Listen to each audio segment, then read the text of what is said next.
చేయమ్మా.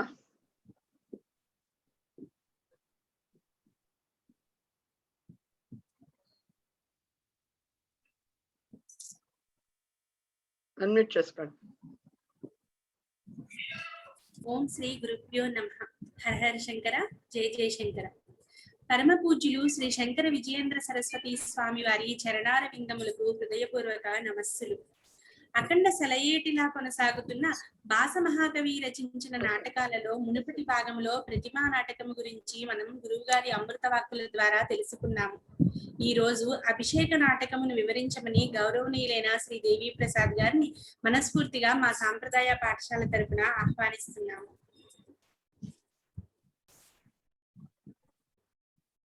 చతుర్ముఖ ముఖాంభోజ వనహంసవధూర్పమా మానసే రమతాం నిత్యం సర్వశుక్లా సరస్వతి. పరస్పర తపస్సంపత్ఫలాయిత పరస్పరౌ ప్రపంచ మాతా పితరో ప్రాంచౌ జాయాపతిస్తు మహా. సదాశివ సమారంభాం శంకరాచార్య మధ్యమాం అస్మదాచార్య పర్యంతాం వందే గురు పరంపరాం. శ్రీ గురుభ్యో నమః.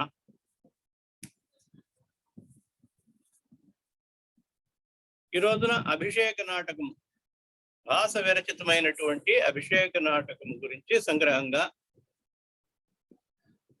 మనం తెలుసుకోబోతున్నాం. ముందుగా మనం ప్రతిమా నాటకం చూసాం. ప్రతిమా నాటకంలో ప్రధానంగా భ్రాతృ వాత్సల్యం, అన్నదమ్ములు ఎలా ఉండాలి. అసలు రామాయణంలోనే అన్నదమ్ముల యొక్క వివిధ ధర్మాలు చెప్పబడినా కూడా ముఖ్యంగా అన్నదమ్ముల యొక్క అనుబంధం, వాళ్ళ యొక్క వ్యవహారం ఎట్లా ఉండాలి,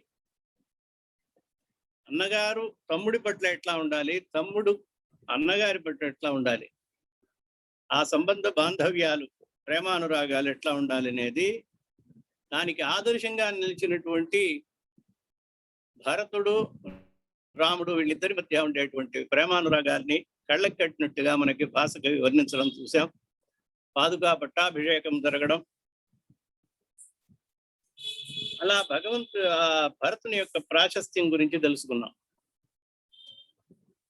ఇప్పుడు ప్రతిమా నాటకంలో ఏమైంది, పట్టాభిషేకం అయిన తర్వాత ఏమి జరిగింది, వనవాసంలో భరతుడు రాముల వారి యొక్క పాదుకల్ని తీసుకుని పాదుకలకి అభిషేకం చేయడం అనేటువంటిది మనం చూసాం. అంటే అది సింహాసనం మీద కూర్చోబెట్టుకుని ఆ పాదుకలకి తాను బానిసగా ఉంటూ ఆ పాదుకల సాక్షిగా రాజ్య పరిపాలన చేయడం అలా చూసాం. కానీ ఏమవుతుంది, భాస మహాకవి ఏమనుకున్నాడు, అరణ్యకాండలో జరిగేటువంటిది కిష్కింధాకాండం. అసలు అరణ్యకాండలో సీతాదేవిని అపహరించకపోవడం అది కూడా చెప్పడం జరిగింది. ఆ తరువాత ఏం జరిగింది అనేటువంటిది మనకి ప్రతిమా నాటకంలో కనిపించదు అనమాట, వర్ణించలేదు.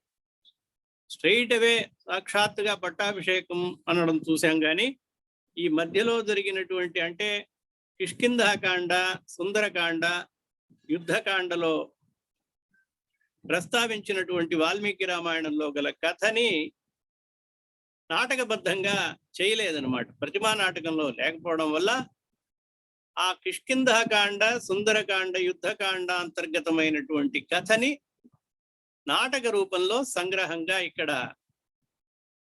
భాస మహాకవి వర్ణించాడనమాట.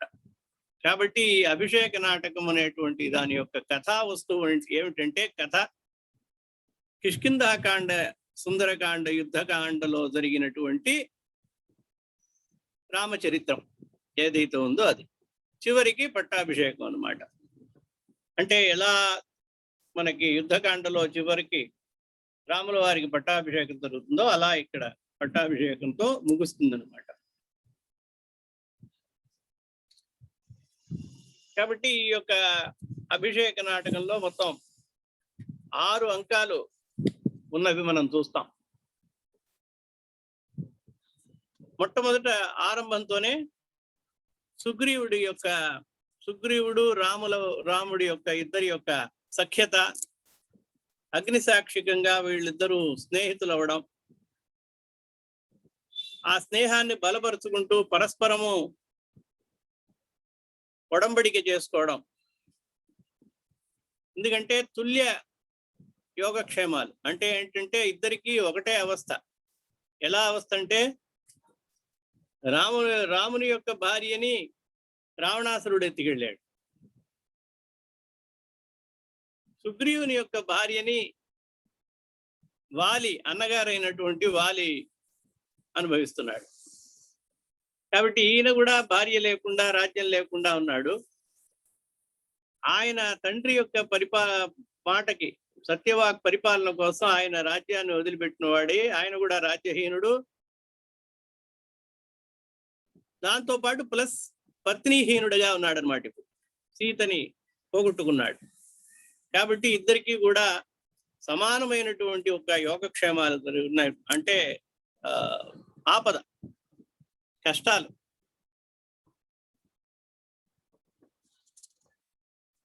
ఇప్పుడు కథ ఎలా ఆరంభం అవుతుందంటే రామ లక్ష్మణులు ఇద్దరు కూడా సీతని అన్వేషించుకుంటూ అరణ్యంలో వెళ్తున్నారు. వెళ్తున్నప్పుడు హనుమంతుడిని వెళ్ళి చూసి రమ్మంటాడు. ఎవరో ఇద్దరు తాపసులు ఇలా మహా తేజస్సులుగా బాణం విల్లంబులు పట్టుకుని బయలుదేరారు, మహాపరాక్రమశాలుగా ఉన్నారు చూడబోతే, కాబట్టి ఏమిటి అని కనుక్కురా అని చెప్పి హనుమంతుడిని పంపించడం. ఆ తరువాత అతన్ని తెలుసుకుని అతన్ని సుగ్రీవుడి దగ్గరికి హనుమంతుడు చేరవేయడము, వాళ్ళిద్దరిని రామలక్ష్మణులు ఇద్దరు కూడా సుగ్రీవుడితో సఖ్యం చేయడం అన్నమాట. మత్సాయకాన్నిహత భిన్న వికీర్ణ దేహం శత్రుం తవాద్య సహసా భువి పాతయామి. ఇప్పుడు రాముడు సుగ్రీవుడికి చెప్తున్నాడు, నీ కష్టాన్ని నేను తీరుస్తాను తప్పకుండా. నీకు ఏ యొక్క అన్నగారి వల్ల భయం ఏర్పడిందో ఆ భయాన్ని పోగొట్టి ఆ వాలిని సంహరించి నీకు రాజ్యం ఇప్పిస్తాను అని చెప్పి మాట ఇస్తాడనమాట. శత్రుం తవాత్య సహసా భువి పాతయామి రాజన్ భయం త్యజ. కాబట్టి భయం వదిలిపెట్టు. మమాపి సమీపవర్తి దృష్టస్త్వయా చ సమరే నిహత సవాలి అని వాలి గురించి నువ్వేమీ దిగులు పడక యుద్ధానికి పిలవమంటాడనమాట. అప్పుడు ఇద్దరు కూడా వాలి అక్కడికి వెళ్తాడు. వెళ్ళి సుగ్రీవుడు వాలి దగ్గరికి వెళ్ళి యుద్ధానికి పిలుస్తాడనమాట. కయ్యానికి పిలుస్తున్నప్పుడు తార, రామాయణంలో లాగానే ఇక్కడ కూడా తార అడ్డం పడి, మీరు వెళ్ళకండి, సుగ్రీవుడు ఏదో ఒక బలవత్తరమైనటువంటి ఒక కారణం చేతే ఇక్కడికి వచ్చాడు, ఒక సహాయంతో ఉండి ఏదో ఒక ధైర్యంతో ఇక్కడికి వచ్చాడు. ఇన్నిసార్లు రానటువంటి వాడు, మీ దగ్గర దెబ్బలు తిరిగి వెళ్ళినటువంటి వాడు మళ్ళీ వచ్చాడంటే దానికి వెనకాల ఏదో ఒక మర్మం ఉంటుంది. కాబట్టి మీరు వెళ్ళొద్దు అని చెప్తుంది అనమాట, అని వారిస్తుంది. ఆ సుగ్రీవుడు నా దేతలు దెబ్బలు తిన్నవాడు మళ్ళీ దెబ్బలు తినబోతున్నాడు. నువ్వే విచారపడు. తారే విముంచ మమ వస్త్రం అనిందితాంకే అంగి అనిందితాంగి ప్రస్రస్త వక్త్ర నయనే కిమసి ప్రవృత్త. ఏ తారా నువ్వేం భయపడబోక, నా యొక్క వస్త్రాన్ని వెళ్ళనివ్వకుండా పట్టుకున్నావు చూసావా, పట్టుకున్న వస్త్రాన్ని వదులు, సుగ్రీవుడిని ఇప్పుడే నేను సంహరిస్తానంటాడు. సరే, అన్నదమ్ములు ఎట్లా ఉన్నారు, రాములవారు రామలక్ష్మణ భరత శత్రుఘ్నులు ఎట్లా ఉన్నారు, వాలి సుగ్రీవులు ఎట్లా ఉన్నారు, రావణ కుంభకర్ణ విభీషణాదులు ఎట్లా ఉన్నారు. ఇది రామాయణంలో ముఖ్యంగా తెలుసుకోవాల్సినటువంటి విషయం. సౌభ్రాత్రం అనేది ఉంటూ ఉండాలి. శక్రోవా భవతు, ఎవరు ఇంద్రుడు వచ్చినా సరే నేనేమి విచారపడను. సాక్షాత్తు నాకు శివుడే సాక్షాత్తుగా వచ్చినా కూడా నేను యుద్ధంలో భయపడను, వెరవను అంటాడు అనమాట వాలి. శత్రోర్మే నిశిత పరశ్వధ శివోవా, నాలమ్మ నా ఎదురుకుండా ఎప్పుడూ కూడా ఆగలేడు. తారే, ఏ తారా, కాబట్టి నువ్వు నన్ను వదులు అని చెప్పి వాలి ఆ యొక్క తార చెప్పినటువంటి మాటలు వినకుండా వెళ్తాడనమాట. ఎక్కడికి వెళ్ళినా కూడా వాడిని నేను వదిలిపెట్టను అంటాడు. ఇంద్రుడి దగ్గరికి వెళ్ళినా, చంద్రుడి దగ్గరికి వెళ్ళినా కూడా వాడు ప్రాణాలతో ఉండలేడు. సాక్షాత్తు విష్ణుమూర్తే వచ్చినా కూడా వాడి యొక్క ప్రాణాలని కాపాడలేడు అంటాడు అనమాట. ఇలాంటి గర్వంతో మాట్లాడతాడు అనమాట.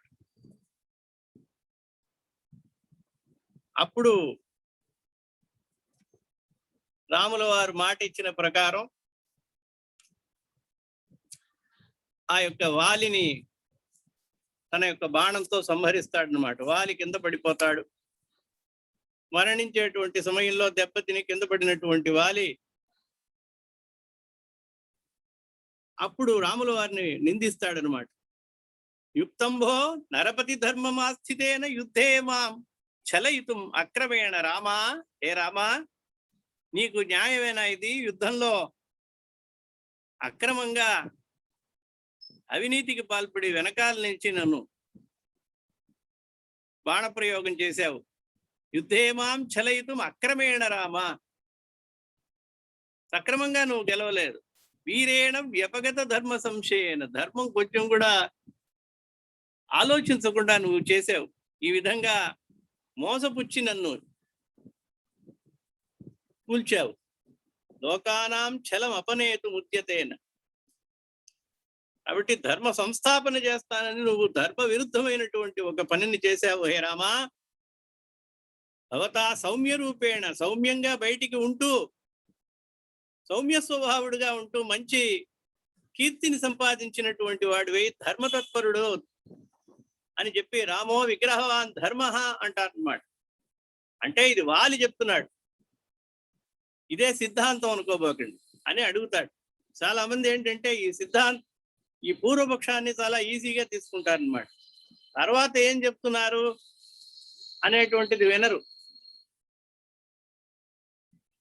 మిగతావన్నీ వదిలిపెట్టేస్తారు. ఇట్లాంటి వాళ్ళని కొట్టడం తప్ప న్యాయమేనా? ఇట్లాంటివి కొన్ని ధర్మ సంశయాలు ఉన్నటువంటివి మనకి బోధపడినటువంటివి ఏముంటాయో వాటిని గురించి పట్టుకుంటారు అన్నమాట.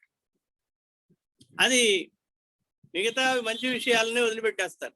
చలేన మాం ప్రహరత, కాబట్టి మోసబుచ్చి నన్ను వెనకాల నుంచి ఇట్లా బాణం వేయడం న్యాయమా అంటాడు అనమాట. అప్పుడు రాముడు చెప్తాడు, రాముడు నేను ఏ పని కూడా అధర్మంగా చేయలేదు ఇంతవరకు. నేను చేసింది న్యాయమే, అధర్మం ఏముంది దాంట్లో? అధర్మ్యక్కలు ప్రచ్ఛన్నో వదయితే కస్ అంటాడు. నకల్వేదత్, లేదే నేను అధర్మం ఏం చేయలేదు. రాజులుగా ఉన్నటువంటి వాళ్ళు వనములో ఉండేటువంటి జంతువుల్ని వేటాడేటువంటి ధర్మం ఉన్నది. రాజులకి విధి అది, అంటే విధించినటువంటి ఒక పని. కాబట్టి వాళ్ళ బాధ్యత, వాళ్ళు చేయడానికి వాళ్ళకి హక్కు ఉన్నది. వాగురాచ్ఛన్నమాశ్రిత్య మృగాణామిష్యతే వధా బధ్యత్వాచ్చ మృగత్వాచ్చ భవాన్ ఛద్నేన దండితా. కాబట్టి వెనకాల నుంచి దాక్కుని ఒక మృగాన్ని కానీ ఒక వేటాడేటప్పుడు వేటాడే జంతువుని ప్రత్యక్షంగా వెళితే పారిపోతుంది అది. కాబట్టి వెనకాల ఉండి దాక్కుని బాణం వేసి చంపడం అనేటువంటిది మృగములు అనేటువంటి వాటికి చాలా, వాటిని వేటాడేటప్పుడు రాజులకి విధించబడినటువంటి ఒక ధర్మమే. కాబట్టి దీంట్లో ఏమాత్రము కూడా అధర్మము అనేటువంటిది లేదు. వధ్యత్వా, ఇంకొకటి చెప్తున్నా, నిన్ను చంపడం అనేటువంటిది నేను అధర్మం ఆచరించడం వల్ల నిన్ను సంహరించవచ్చు. మృగత్వాచ్చ, మృగముగా ఉండడం వలన సంహరించవచ్చు. రెండు విధాలుగాను. దండ్య, దండ్య అంటే తగినటువంటి వాడి వేను, దాంట్లో ఏమాత్రం సందేహం లేదంటాడు. అధర్మం ఏం చేశాను అంటాడు. సరే మృగం అని చెప్పావు, సరే బాగుంది, అంటే జంతువులని వేటాడటం అనేటువంటిది చెప్పావు. వధ్యుడు అని చెప్పావు కదా, అంటే దండింపదగ్గవాడని చెప్పావే. ఎలా దండింప? అధర్మం ఆచరించడం వల్ల దండింపదగ్గవాడు. అధర్మం ఏం ఆచరించా నేను అన్నాడు. వాళ్ళు అడుగుతున్నాడు, కేన కారణేనా అగమ్యాగమనేనా అంటాడు. తన యొక్క భార్య యందు తప్ప మిగతా వాళ్ళని ఆశించి మిగతా వాళ్ళ యొక్క అన్యుల యొక్క పత్నుల యందు ఆశపడడం, వాళ్ళని బలాత్కారంగా తాను అనుభవించడం, తన దగ్గర ఉంచుకోవడం అనేటువంటిది అధర్మం కాదా? అది అగమ్యాగమనం అనేటువంటిది. అది శాస్త్రంలో చాలా తప్పు చెప్పింది అనమాట. తన యొక్క భార్య యందు ఎంత ప్రేమైనా చూడవచ్చు, ఎంత కామమైనా ప్రదర్శించవచ్చు. కానీ తద్వ్యతిరిక్తమైనటువంటి ఏ స్త్రీ ఉన్నదో ఆ స్త్రీ యందు కామము అనేటువంటిది తగదు, ముమ్మాటికి తగదనమాట. అది పరదారగమనం అనేటువంటిది చాలా తప్పు. మాతృవత్ పరదారేషు పరద్రవ్యేషు లోష్టవత్ ఆత్మవత్ సర్వభూతాని యః పశ్యతి సపశ్యతి అంటారు శాస్త్రం. ఇలా మాతృవత్ పరదారేషు, పరదారాభిగమనం అనేటువంటిది మహాపాతకాల్లో ఒకటిగా చెప్పబడింది. పరదారాగమనం అంటే ఇంకొకళ్ళ యొక్క భార్యని అభిగమించడం అన్నమాట. అది చాలా అగమ్యాగమనం అనేటువంటి దోషం ఉన్నదనమాట. అది చాలా పెద్ద మహాపాతకం. కాబట్టి ఆ పాతకం చేసినాడు రావణుడు కూడా ఆ పాపం చేసిన వాడే. ఆ తర్వాత వస్తుంది ఇప్పుడు ఎత్తుకు వెళ్ళాడు. వాలి కూడా అదే పాపమే చేశాడు. సుగ్రీవుని యొక్క భార్య రుమా అనేటువంటి దాన్ని తాను బలాత్కారంగా తీసుకువెళ్ళాడనమాట.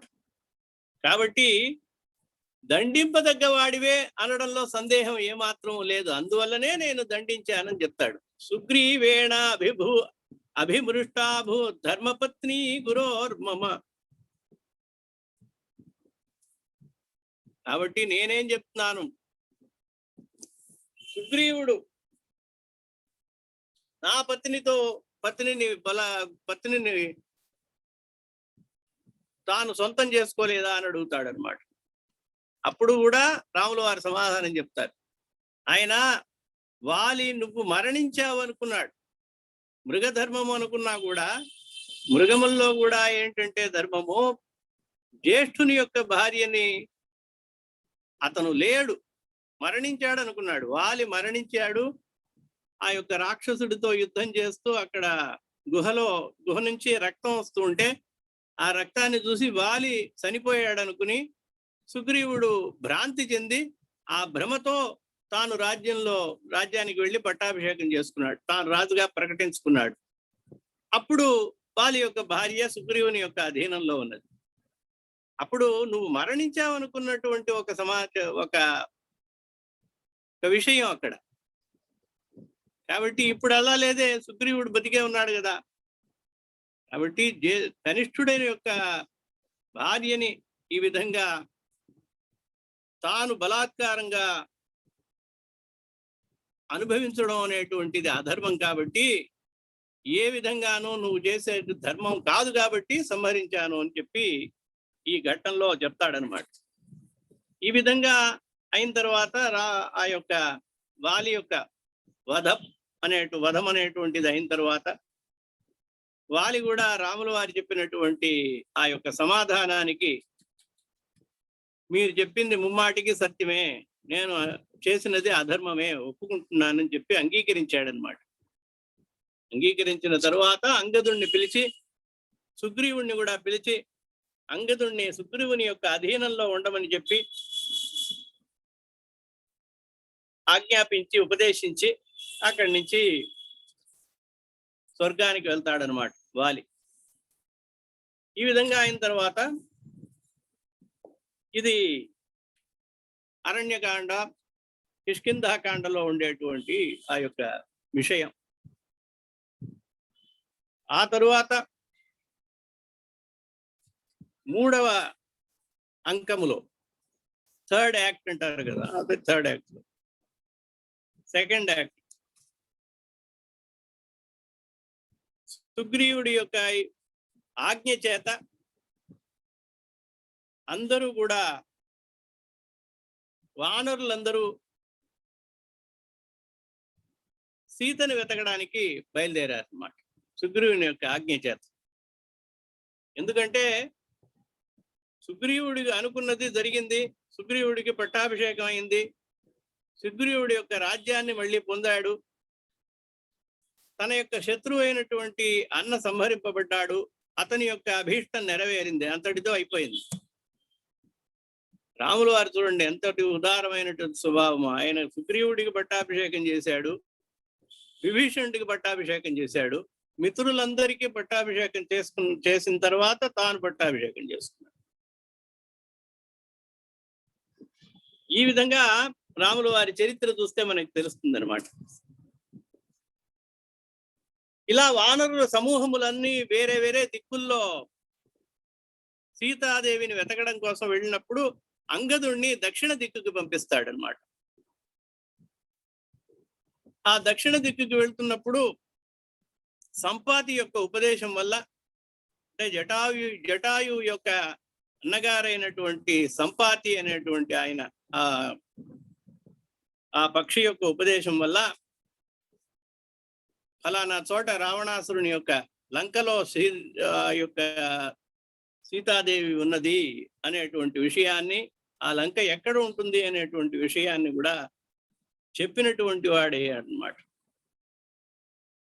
ఆ విధంగా ఆ యొక్క ఆచూకీ తెలుసుకుని లంకకి వెళ్ళడానికి సిద్ధమయ్యాడు హనుమంతుడు.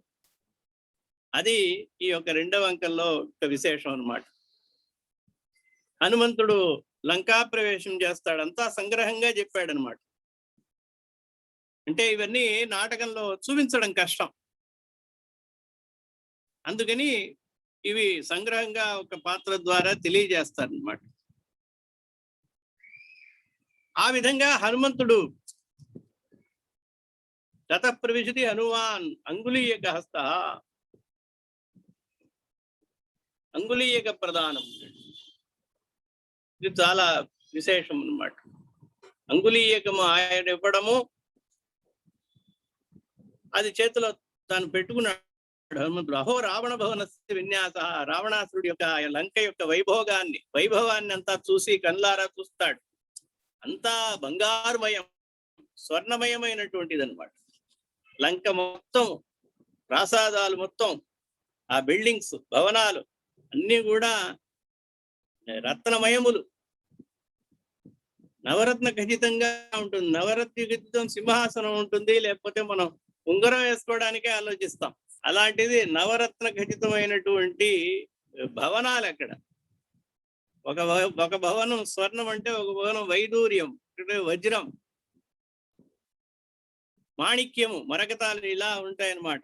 కనకరచిత విద్రుమేంద్ర నీలై, విద్రుమం అంటారు అన్నమాట. విద్రుమం అంటే ఇది పగడాలతో నిర్మింపబడినటువంటి, ఇంద్రనీల మణులతో నిర్మింపబడినటువంటి, బ్లూ డైమండ్ అంటారు, అది ఎమరాల్డ్, వీటన్నిటితోనూ చెక్కబడినటువంటి వికృత మహాద్రుమ పంక్తి చిత్రదేశ రుచిర తరనగా విభాతి శుభ్రానభసి సురేంద్ర విహార భూమికల్ప అని ఆ యొక్క త్రికూట పర్వతాన్ని వర్ణిస్తాడు. మా త్రికూట పర్వతం యొక్క పైన శిఖరములో ఈ రావణుడి యొక్క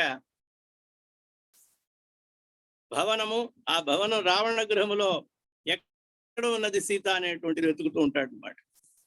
అప్పుడు వెతుకుతున్నప్పుడు అన్ని చోట్ల వెతికానే, ఎక్కడా కనపడలేదే అంటాడు. చాలా చక్కగా భాసుడు వర్ణిస్తాడు అన్నమాట. అన్ని చోట్ల చిత్ర ప్రస్నుత హేమధా తురుచిరా శైలాశ్చ దృష్టామయ, అన్ని పర్వతాలు వెతికాను.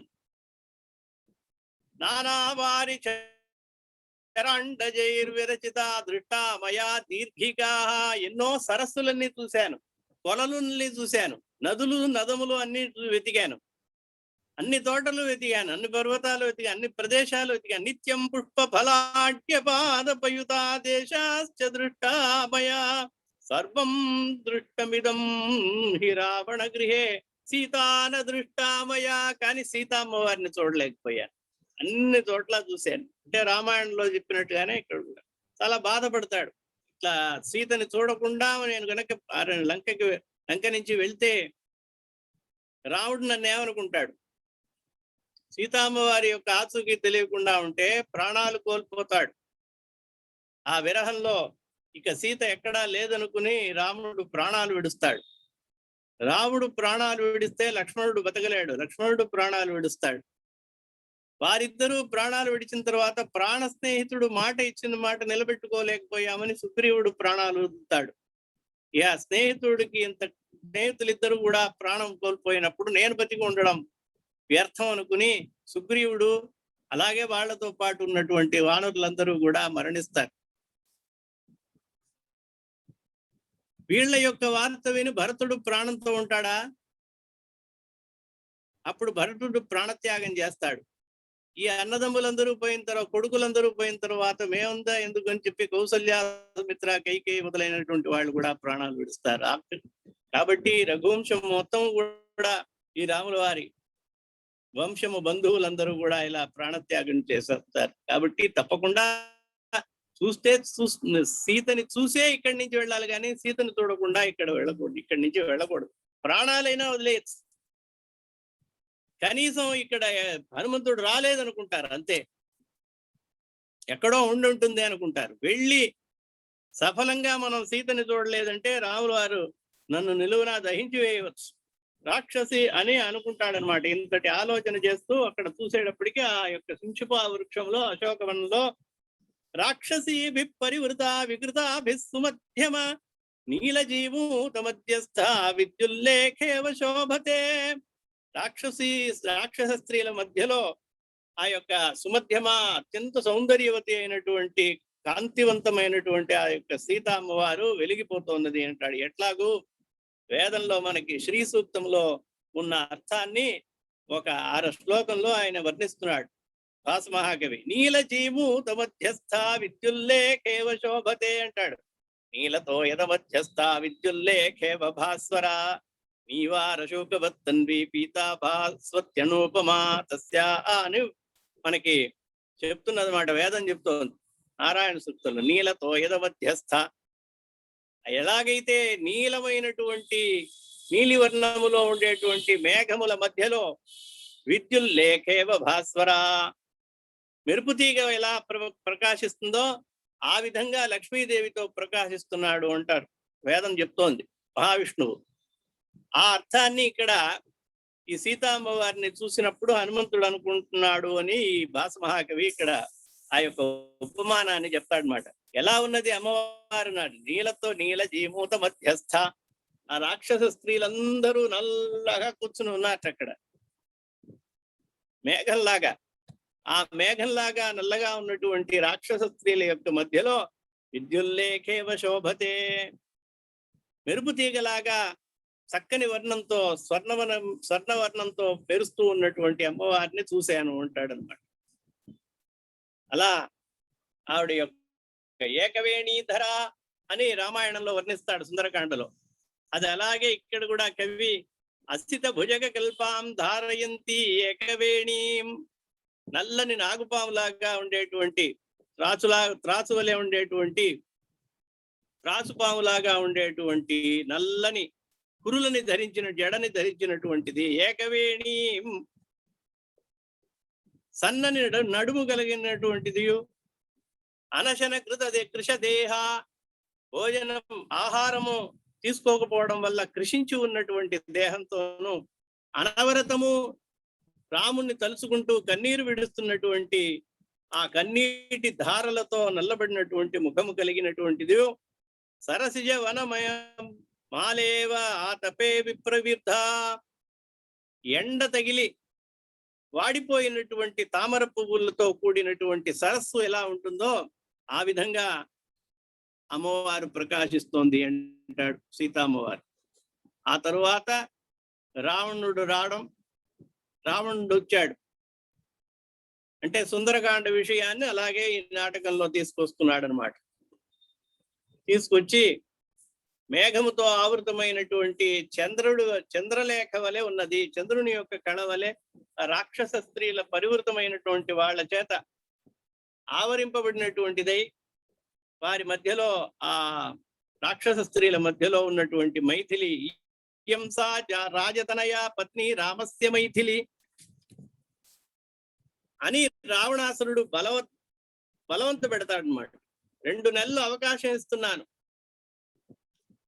నువ్వు నన్ను ఈ లోపల మనసు మార్చుకుని కామించవలసింది. అలా లేకపోతే నిన్ను ప్రాతరాశంగా అంటే ఆహారంగా తీసుకుని నిన్ను తినేస్తానంటాడు అనమాట. సీతే త్యజత్వం వ్రతం ఉగ్రచర్యం భజస్వమాం భామిని సర్వగాత్రై అపాస్యతం మానుష మధ్య భద్రే. ఆ మనిషి తాపసుడైనటువంటి నరుడైనటువంటి ఆ యొక్క రాముడి గురించి నువ్వు ఆలోచిస్తున్నావు. రాముడిని వదిలిపెట్టేసేయి. అపాస్యతం మానుషం, మనుష్యుల్లో ఒకటిగా ఉన్నటువంటి ఆ యొక్క నరుణ్ణి వదిలిపెట్టేసేయి. త్రిలోకాధిపతి అయినటువంటి నన్ను గావించు, నన్ను ఇష్టపడు అంటాడనమాట. ఈ విధంగా బలాత్కారం చేసిన తరువాత తృణమంతరత కృత్వా అని ఆ రావణుణ్ణి అలక్ష్యంగా నిర్లక్ష్యం చేసినటువంటి సీతాదేవిని చూస్తాం అక్కడ.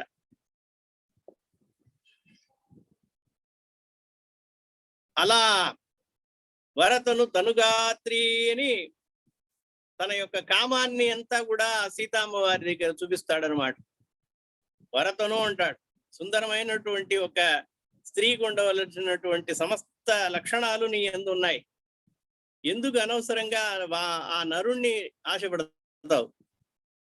అరణ్యంలో ఉండేటువంటి వాడిని, అడవిలో విహరించేటువంటి వాడిని, స్వర్గ సుఖాలు నువ్వు అనుభవిస్తూ గాని ఇంద్రుడు చంద్రుడు మొత్తము నా అధీనమైనటువంటి వాళ్ళు. ఈ విధంగా రావణాసురుడు చెప్పి ఆ తరువాత మండోదరి చేత సముదాయింపబడి పరభార్యలని ఇష్టపడటం, వాళ్ళు ఇష్టపడకుండా మనం ఇష్టపడటం అనేటువంటిది, పరభార్యలను ఇష్టపడటమే మహా తప్పు, పాపం, మహాపాతకం. అందులోనూ వాళ్ళు ఇష్టపడకుండా ఉన్నప్పుడు వాళ్ళని బలాత్కారం చేయడం అంతకంటే మహా పాతకమైనటువంటి చర్య అని చెప్పి ఆ యొక్క తన యొక్క భర్తని లోపలికి తీసుకెళ్తుంది అనమాట. భవనానికి సముదాయించి తీసుకెళ్తుంది. ఆ తరువాత హనుమంతుడు అక్కడికి రావడము, ఆ తరువాత ప్రేషితోహం నరేంద్రేణ రామేణ విదితాత్మన, రాముని చేత నేను ఈ విధంగా పంపబడినటువంటి వాణ్ణి, వాయుపుత్రుణ్ణి తనని తాను ఇంట్రొడ్యూస్ చేసుకుంటా, పరిచయం చేసుకుని, ఇక్ష్వాకు కులదీపేన సంధాయ హరిణాత్వం, ఇక్ష్వాకు కులదీపుడైనటువంటి ప్రదీపుడైనటువంటి రామునితో సఖ్యత చేసుకున్నటువంటి సుగ్రీవుడు అనేటువంటి వానరరాజుకి మంత్రిని నేను. హనుమాన్ నామ వానర, నన్ను మిమ్మల్ని వెతుక్కుని చూసి రమ్మని పంపించాడు అని చెప్పి ఆయన అంగుళీయకము ప్రదానం చేయడము. ఆ తరువాత ఆమె తన దగ్గర ఉన్నటువంటి చూడామణి ఏదైతే ఉందో ఆ చూడామణిని హనుమంతుడికి ఇచ్చి చెప్పడము. ఆ తరువాత ఈ యొక్క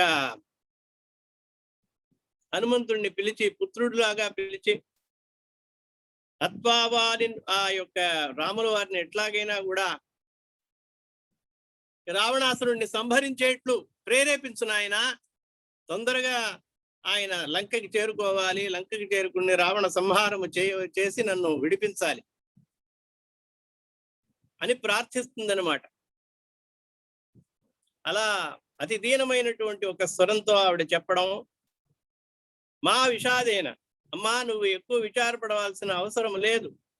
వాలి అనేటువంటి మహా రావణుణ్ణి జయించినటువంటి వాలి ఉన్నాడు. రావణుణ్ణి 3 లోకాలు తిప్పి 3 చెరువుల నీళ్లు తాగించినటువంటి మహావీరుడు రాముడు. మీకు తెలియందేం లేదు. ఆ హత్వా వాలినమాహవే కపివరం, అటువంటి వాడిని చంపినటువంటి రావణాసురుడు ఒక లెక్కే కాదు.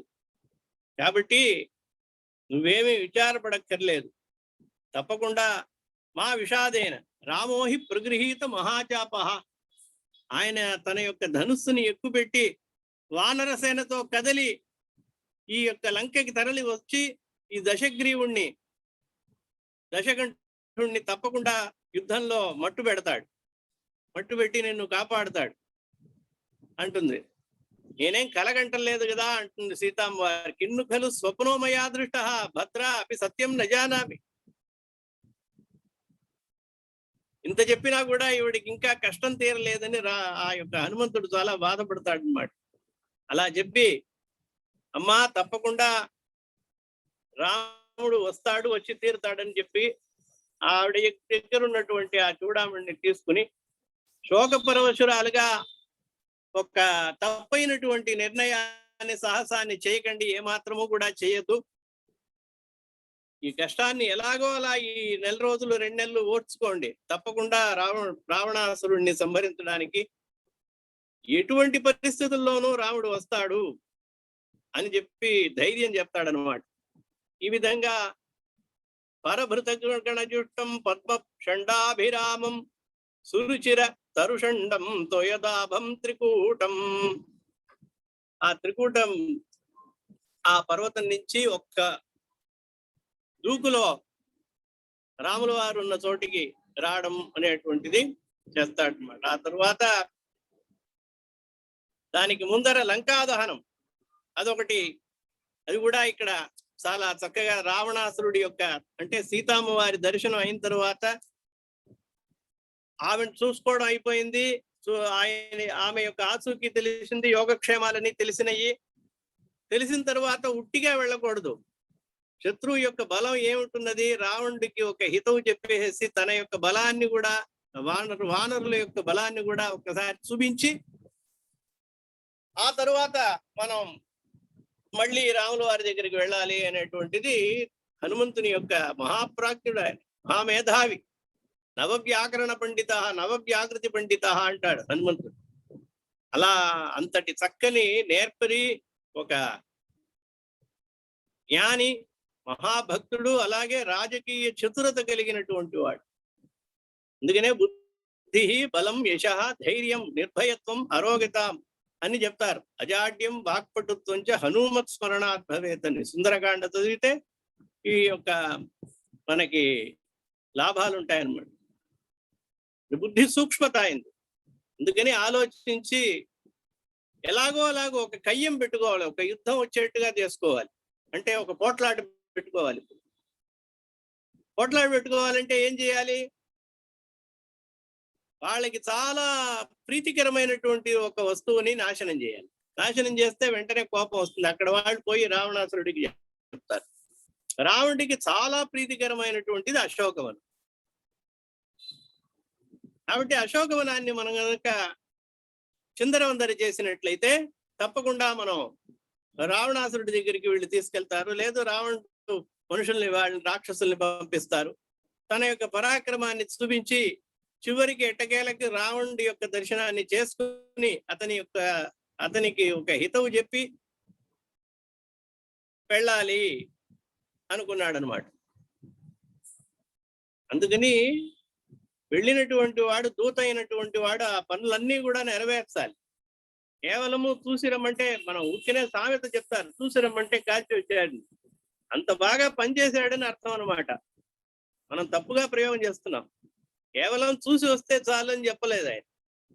ఆచూకీ తెలుసుకుని రమ్మని చూసి వస్తే కాల్చి వచ్చాడంటే తప్పుగా చేశాడని అర్థం చెప్తున్నారు లోకంలో. అట్లా కాదు, దానికి మించినటువంటి పనిని చేశాడు, శత్రు సంహారం చేశాడు అనమాట. అంతమంది శత్రువుల్లో దాదాపు సగం మందిని నాశనం చేశాడు. అమ్యూనిషన్ ఎక్కడెక్కడ ఉందో ఫైండ్ అవుట్ చేశాడు. లంకలో ఉండేటువంటి అమ్యూనిషన్ దాచిపెట్టుకుంటారు కదా ఆ భవనాల్లో, ఆ మొత్తాన్ని చేశాడు. ఆర్మీనంతా కూడా యొక్క సైనికులందరినీ చిందరవందర చేశాడు. చాలా మందిని సంహరించాడు. అక్షకుమారుణ్ణి సంహరించాడు. అక్షకుమారుణ్ణి సంహరించాడు. అలాగే జంబుమాలి అనేటువంటి వాడిని సంహరించాడు. ఇలా రకరకాలైనటువంటి మహాయోద్ధలైనటువంటి రాక్షసుల్ని, అసురులందరినీ కూడా మట్టు పెట్టాడు అనమాట. అంటే కార్యం సులభతరం చేశాడు. ఒక దూత అయినటువంటి వాడు అవన్నీ చేయాలన్నమాట. ఆ విధంగా చేసి అప్పుడు ఇంద్రుడి చివరికి అక్షకుమారుడు కూడా చనిపోయిన తర్వాత అయ్యో కుమారుణ్ణి పోగొట్టినటువంటి దుఃఖంలో ఇంద్రజిత్తును పంపిస్తాడనమాట. మందోదరి యొక్క పుత్రుడు రావణుడు, మండోదరి యొక్క పుత్రుడు అనమాట. ఇద్దరు పుత్రులు, ఇతను ఇంద్రజిత్తు, అక్షకుమారుడు. అక్షకుమారుణ్ణి కాళ్ళు రెండు పట్టుకుని గిరగిరా తిప్పి నేలకేసి కొట్టి సంహరించాడు. కొన్ని వేల మంది రాక్షసుల్ని పంపించారు, అందరినీ చంపేశాడు, అసురుల్ని, సైన్యాన్ని. చివరికి ఎట్టకేలకి రావణుడిని చూశాడు. రావణుని చూసేటప్పుడు హితవు చెప్తాడు అనమాట.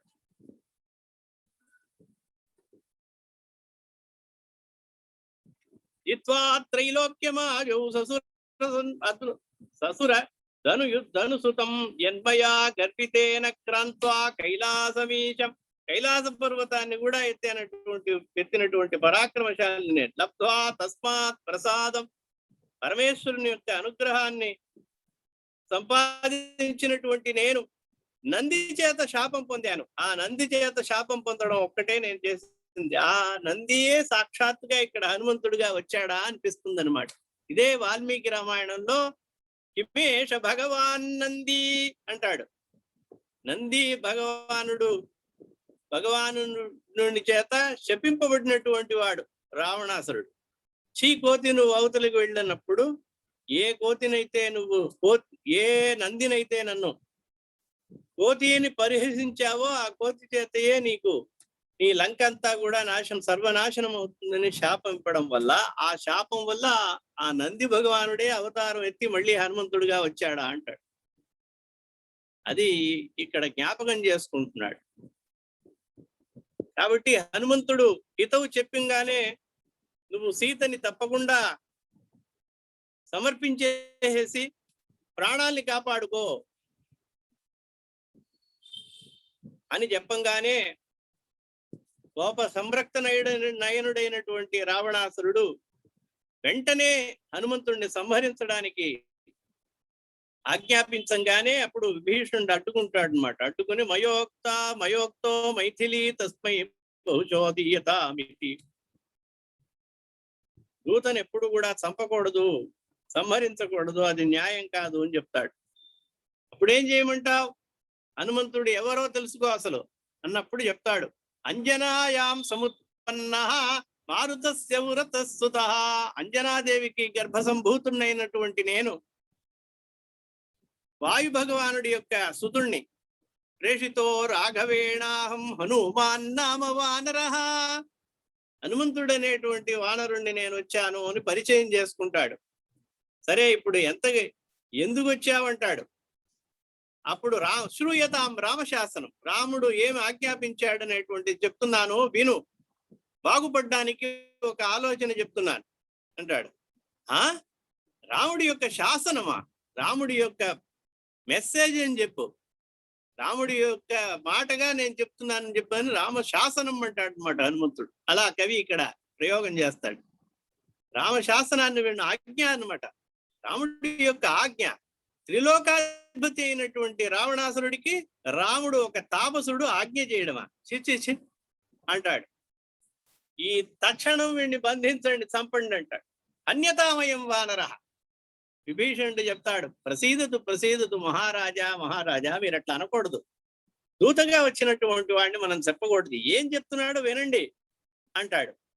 వర శరణముపేహి శంకరంబా ప్రవిశతు దుర్గతమం రసాతలంబా. సీతని కనుక నువ్వు మళ్ళీ ప్రత్యర్పించకపోతే,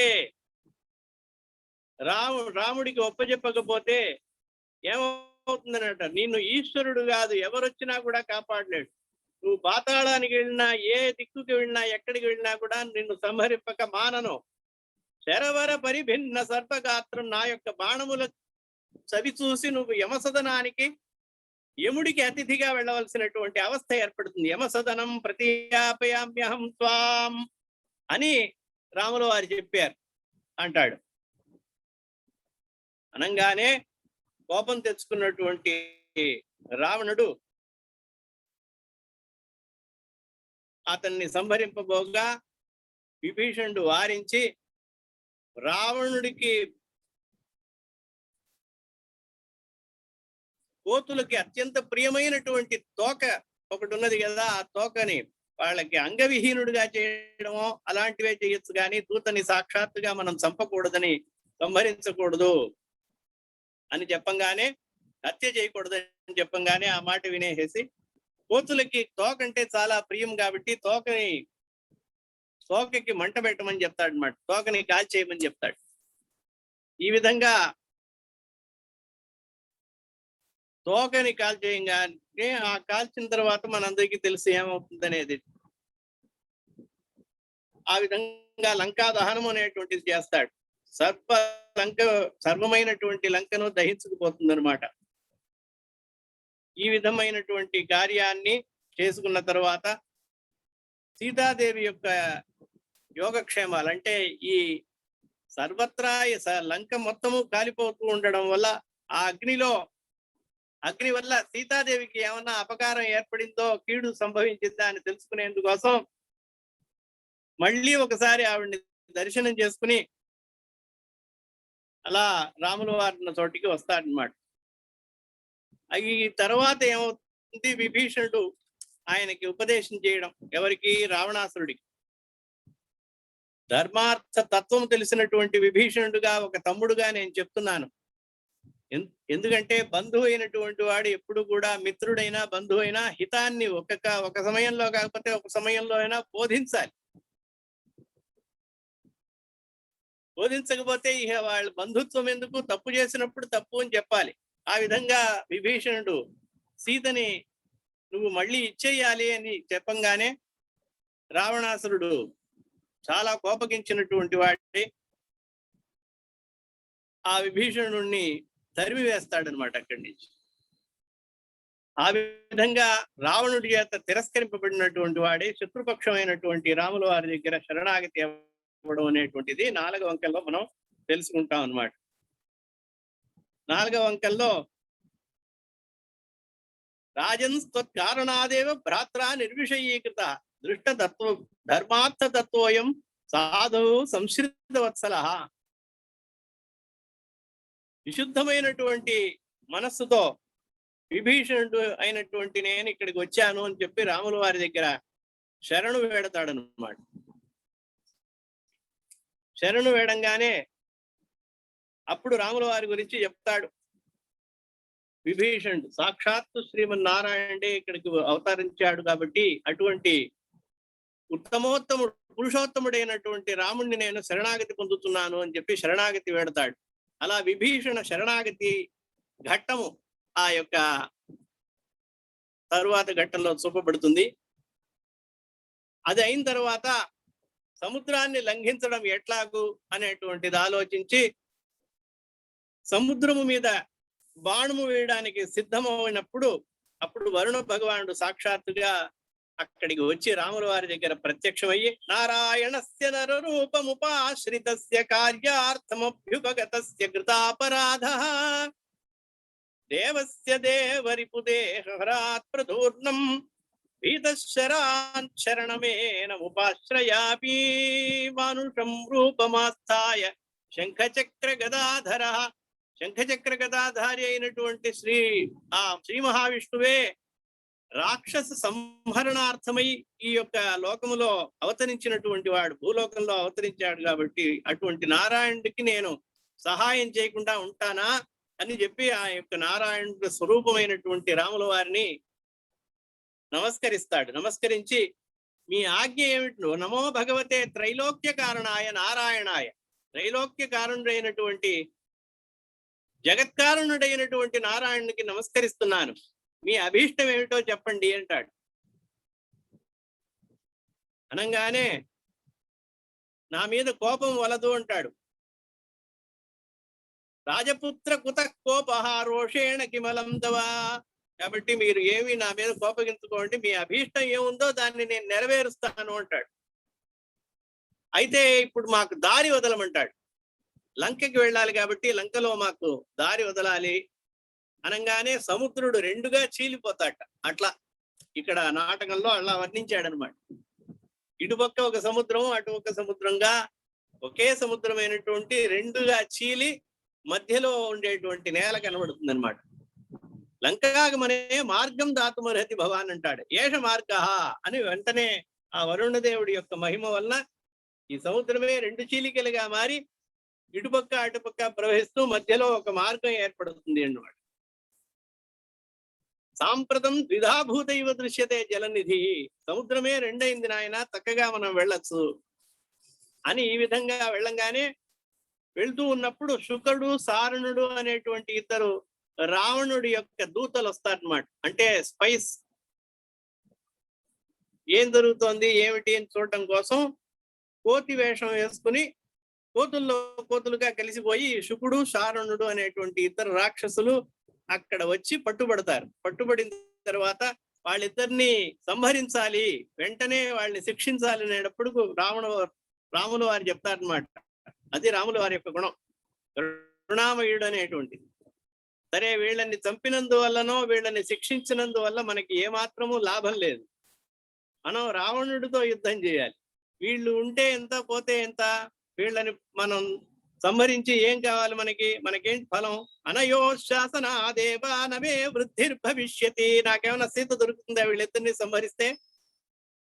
వీళ్ళిద్దరిని చంపితే ఏమన్నా దొరుకుతుందా? నాకేమన్నా అభివృద్ధి ఏర్పడుతుందా? లేదు, రావణాసురుడు చంపబడతాడా? కాబట్టి నిష్కారణంగా ఒకళ్ళని మనం శిక్షించకూడదు, వాళ్ళని దండించకూడదు. కాబట్టి వాళ్ళని ఇద్దరిని వదిలేయమంటాడు అనమాట. అలా వదిలేసిన తరువాత అంకంలో మనకి రావణుడి యొక్క విరహం కనబడుతుంది. రావణుడు సీత కోసం పరితపించడం అలా వర్ణించాడు. నిద్రాం మే నిశి విస్మరంతి నయనాని. నా కళ్ళకి నిద్రే రావట్లేదు, ఎక్కడ చూసినా సీత సీత సీత అనే కనబడుతోంది. సీత యొక్క ముఖమే కనబడుతోంది. ఎలా సీతని పొందాలి అనేటువంటి ఆలోచనతో నాకు ఆ విరహ వేదనలో నిద్ర రావటం లేదు అంటాడు. సంశ్లేష సుఖార్థిని తనుద్దరా యాత తను పండుతాం. నా శరీరం అంతా చిక్కిపోయింది, అన్నం సహించట్లేదు అసలు. ఆ సీతని చూడకుండా ఉండలేకపోతున్నాను. మన్మథుని యొక్క బాణాలకి వశమవుతున్నాను. 3 లోకాల్ని జయించినటువంటి రావణాసురుణ్ణి నేను. అటువంటి నేను సీత యొక్క విరహానికి చిక్కి శల్యమైపోతున్నాను. ఆవిడ్ని చూడంగానే నాకు ఎక్కడ లేనటువంటి కాపం వచ్చేస్తుంది, నా పరాక్రమం అంతా పోతుంది. ఈ విధంగా రావణాసురుడి యొక్క మనోభావం అంతా వర్ణిస్తాడు. ఆ తరువాత ఇంద్రజిత్తు సంహరింపబడ్డం, ఇవన్నీ మనకి ప్రత్యక్షంగా యుద్ధం చూపించకూడదు. నాటకంలో, సంస్కృత నాటకాల్లో ఏంటంటే ఒక ప్రిన్సిపల్, డ్రామాటిక్ ప్రిన్సిపల్స్ అంటారు. డ్రామాటిక్ ప్రిన్సిపల్స్ లో కొన్ని విషయాలు డైరెక్ట్ గా మనం సాక్షాత్తుగా చూపించకూడదు స్టేజ్ మీద. ఆ యొక్క దాంట్లో మనకి ఇవి కూడా ఉంటాయన్నమాట. యుద్ధం సాక్షాత్తుగా చూపించకూడదు. భార్యాభర్తల యొక్క రతి మొదలైనటువంటివి, శృంగారం, ఇవన్నీ సాక్షాత్తుగా చూపించకూడదు అనేటువంటిది ఒక నియమాలు ఉన్నాయన్నమాట.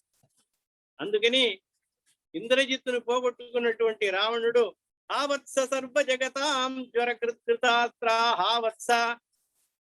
హావత్స వీర గురువత్సల యుద్ధ శౌండా అని అతని గురించి బాధపడతాడు. ఇంత బాధపడినా కూడా మళ్ళీ సమర్పించాలి, సీతని సమర్పించి కాపాడుకోవాలి, మనల్ని మనం కాపాడుకోవాలి, మన వంశాన్ని కాపాడుకోవాలి, అలాగే లంకని కాపాడాలనేటువంటి ఒక ఆలోచన మటుకు రాలేదు, కాంప్రమైజ్ అవ్వాల. అటువంటి రావణాసురుడు. ఆ తరువాత చివరి అంకమైనటువంటి 6వ అంకంలో రావణాసురుడు సంహరింపబడ్డం. ఆ సంహరించిన తరువాత హత్వా రావణం ఆహవేత్య తరస, ఆ రావణుడి చేత యుద్ధము చేయబడ్డం. ఆ యుద్ధంలో రాముని యొక్క బ్రహ్మాస్త్ర ప్రయోగం వల్ల రావణాసురుడు విగత జీవుడవడం, మరణించడం అన్నమాట. రావణం నిహతం దృష్ట్వా పుష్పవృష్టిర్నిపాతిత ఏతానందంతి గంభీరం భేద్యః త్రిదివసత్మనాం అని. ఆ తరువాత సంగ్రహంగా మనకి సీతాదేవి యొక్క అగ్ని ప్రవేశం కూడా ఉంది. అప్పుడు చెప్తాడు ఓను కల్వేష అప్పుడు రాములు వారు చెప్తారు, నాకు సీతాదేవి మీద ఏమాత్రం సందేహం లేదు, కానీ ప్రజలందరూ కూడా తప్పుగా అనుకోకూడదు. కాబట్టి ప్రజలకి ఆమె యొక్క పాతివ్రత్యం తెలియాలి అనేటువంటి ఒక కారణం చేత నేను అగ్ని ప్రవేశం కోరుతున్నాను అనగానే అగ్ని ప్రవేశం జరుగుతుంది. అప్పుడు జీవంతీమాదాయ జనకాత్మజాం, ఆ అగ్నిలోంచి అగ్ని భగవానుడే సాక్షాత్తుగా సీతని తీసుకుని రాముల వారికి అర్పించడము. అలా బ్రహ్మ విష్ణు మహేశ్వరాదులందరూ, బ్రహ్మ మొదలైనటువంటి వాళ్ళందరూ అక్కడ ప్రత్యక్షం అవడము. ప్రత్యక్షమైన తరువాత దివ్యంగా రాముల వారి యొక్క పట్టాభిషేకం జరగబోతుండగా దశరథుడి యొక్క అనుమతిని తీసుకుని దశరథుడు కూడా స్వర్గం నుంచి ఇక్కడికి వచ్చి విచ్చేసి ఆయన యొక్క తండ్రి యొక్క సమక్షంలో రాముల వారికి పట్టాభిషేకం జరుగుతుందన్నమాట. భవంతు అరజసో గావః పరచక్రం ప్రశామ్యతు ఇమాం మహీం కృష్ణాం రాజసింహ ప్రశాంతునః. ఈ విధంగా రావణుణ్ణి అంతమొందించి భూలోకంలో భూభారాన్ని రాక్షసుల్లో ఏర్పడినటువంటి భూభారాన్ని అంతా తగ్గించి మనకి రాక్షసుల నుంచి ముక్తిని కలిగించాడన్నమాట. ఇది అభిషేక నాటకం యొక్క సారము. స్వస్తి సర్వే జనా సుఖినో భవంతు.